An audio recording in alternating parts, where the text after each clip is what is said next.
em conta que ambos têm, obviamente, responsabilidades do terreno, governativas, da Assembleia, da República, qual é a vossa percepção enquanto pessoas que têm essa mesma experiência sobre aquilo que eu aqui disse que sabíamos pouco e o Miguel que trouxe no fundo, tantas realidades interessantes e que no fundo sabemos tanto? Na perspectiva que você coloca, eu julgo que sabemos pouco em termos daquilo que você referenciou várias vezes, que há muita pouca informação sobre a estatística, sobre a fiscalidade. Você reportou-se fundamentalmente, ou exclusivamente, julgo eu, à questão das estatísticas do INE, mas mesmo as estatísticas da autoridade tributária são muito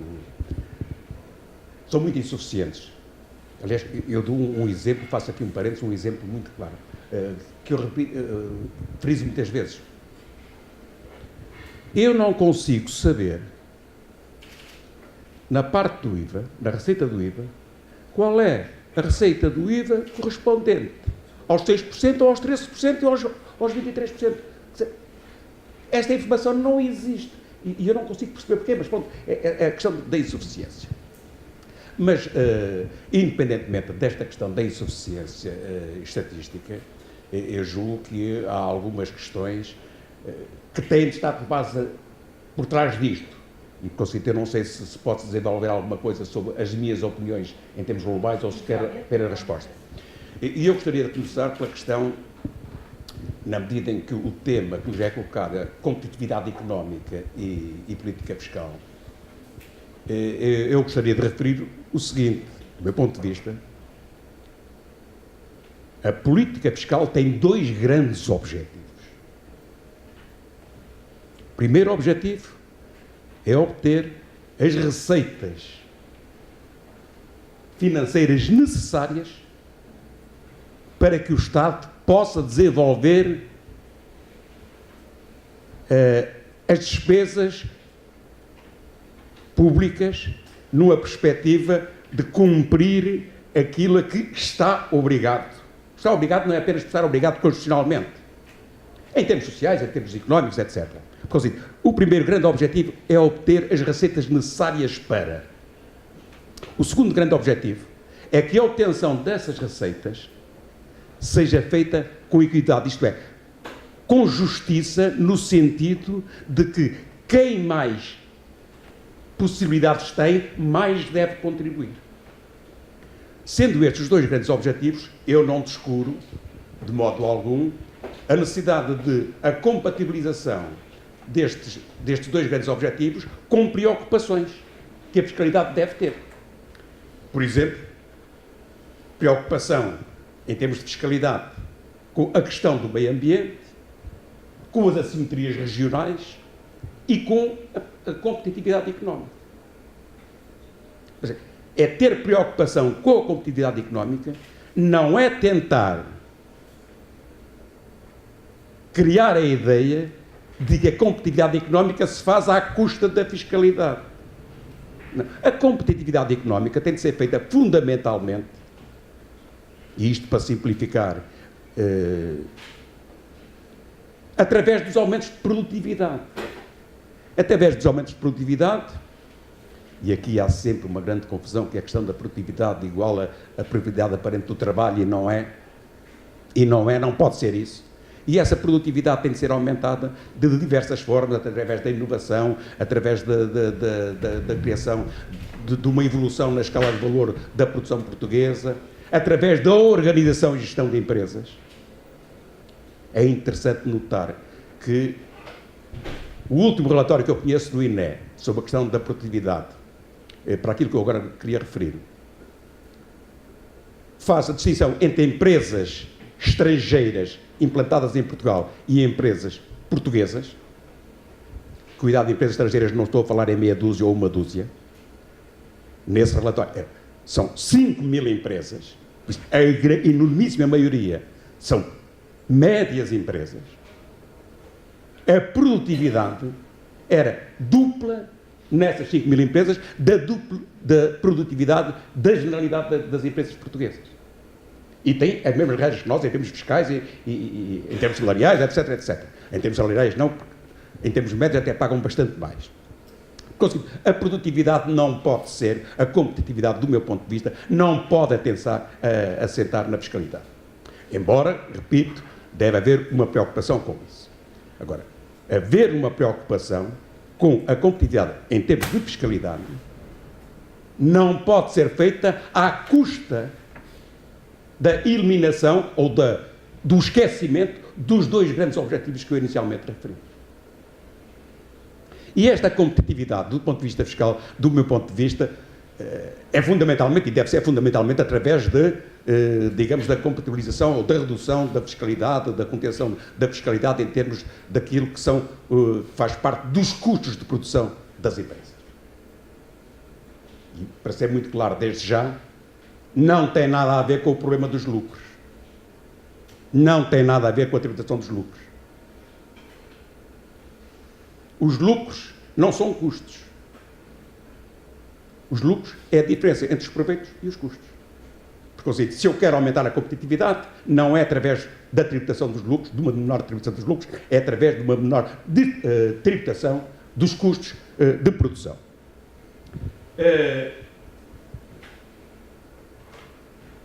Mas há outros. Na nossa legislação fiscal já temos, neste momento, muitas outras medidas fiscais que beneficiam as empresas. E eu aqui ponho beneficiam as empresas, não quero utilizar a expressão competitividade económica. Existem muitas outras medidas. Aliás, basta olhar para as estatísticas, por exemplo, da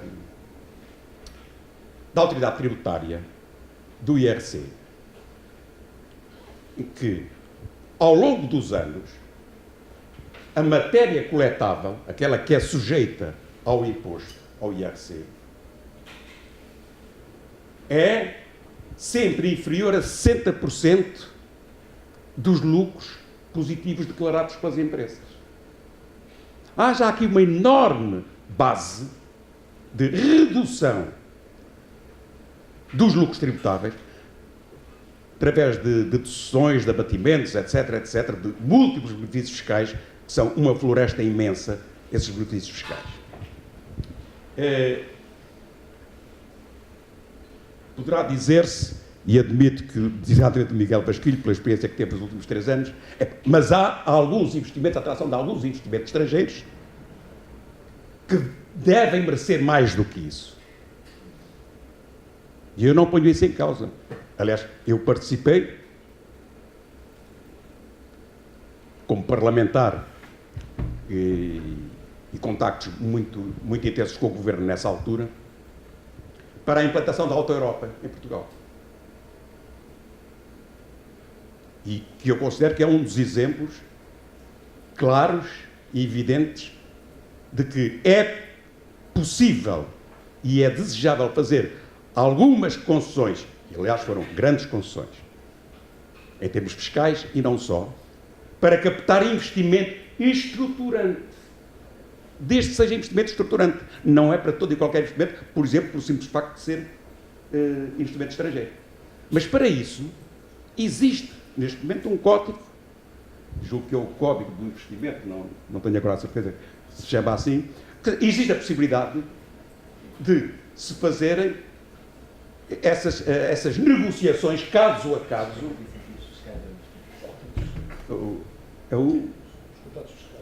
Os contratos fiscais ao investimento. Existe essa possibilidade. Agora, isto é para situações concretas que devem ser analisadas caso a caso, não pode ser em termos genéricos e gerais. A ideia de que redução do IRC só por si, ou melhor, a redução do IRC aumenta a competitividade económica. Não aumenta ou pode não aumentar. Ou pode não aumentar, pura e simplesmente. Os lucros são apropriados para outra coisa qualquer. A Susana há pouco, é Susana, não é? A Susana há pouco referia ali assim que um dos efeitos possíveis é o encerramento de empresas, por causa da questão da evolução do IRC, pode ser o encerramento de empresas, ou era o encerramento de empresas, os efeitos possíveis, nos efeitos reais, era a redução da atividade das empresas ou o próprio, chegando mesmo à hipótese de encerramento de empresas. Eu simplificadamente ou simplistamente, diria o seguinte: não há nenhuma empresa que encerre a sua atividade ou reduza a sua atividade enquanto tiver lucros. E o IRC só incide sobre os lucros. Por isso, se uma empresa resolve reduzir a sua atividade ou acabar com a sua atividade económica, não é por causa do IRC, é porque deixou de ter lucros. Aliás, você referiu uma outra hipótese, que é a questão da deslocalização. Pois, o problema da deslocalização é que não é, do meu ponto de vista, centralmente e fundamentalmente, não é uma deslocalização de produção. É uma deslocalização dos lucros. E este é um dos grandes problemas, que deve ser tido em conta, que deve ser atacado e que deve ser impedido tanto quanto possível, que é esta possibilidade, mas eu isso não quero meter, porque é um tema para amanhã, o problema da concorrência fiscal, que é a concorrência fiscal desenfreada que se está a fazer, de um modo geral, a nível internacional, mas para aquilo que mais nos interessa e mais próximo dentro da União Europeia. Aquilo que se passa de transferências de lucros, transferências, repare-se, transferência contabilística, porque o lucro é gerado onde há atividade económica. Se uma determinada empresa portuguesa, e são várias, transfere as suas holdings para a Holanda, para serem tributadas lá a uma taxa mais baixa, os lucros são produzidos em Portugal. Não são produzidos na Holanda. E isto deve ser, do meu ponto de vista, fundamentalmente alterado, e sei que não depende só de nós, mas nós, na minha perspectiva, não devemos entrar nessa linha de alimentar essa situação da concorrência fiscal. Já agora só mais uma ou duas notas em relação àquilo que quer a Susana disse, quer o Miguel Frasquilho. A Susana referiu uma questão que me parece bastante importante, que é o problema da enormidade, que é o problema da enormidade das empresas que anualmente declaram resultado nulo ou resultado negativo. É cerca de 50% por ano. Nós devemos ser o país em que há mais empresas que são amigas da sociedade. Não trabalham para obter lucros. É só para amizade, com os cidadãos, para manterem postos de trabalho, etc, etc. É cerca de 50% por ano que apresentam. Em relação ao Miguel Frasquilho, bem, há aqui muitos temas, mas não dá, nem em termos de tema, nem em termos do tempo, mas gostaria de dizer o seguinte. Você acabou a dizer que previa, ou admitia, ou desejava que o IRC baixasse para 15% a 90%. Ou 15% a 19%. A baixa dos 25 para 21 já causou uma redução de receita de 2 mil milhões de euros. Reduzir isto vai reduzir muitos mais milhares de milhões de euros. Eu digo, onde é que vai compensar? Obrigado, a receita aumentou e se tivessem mantido os 25%, tinha aumentado muito mais. Não, é evidente. Sobre isso não tenho a mínima dúvida. Por outra questão. Você, a primeira parte, mostrou que Portugal está na moda, competitividade económica enorme, etc, etc, etc. E eu, sou do Porto Contigo, consigo dizer assim, de facto, Portugal tem um grande potencial económico.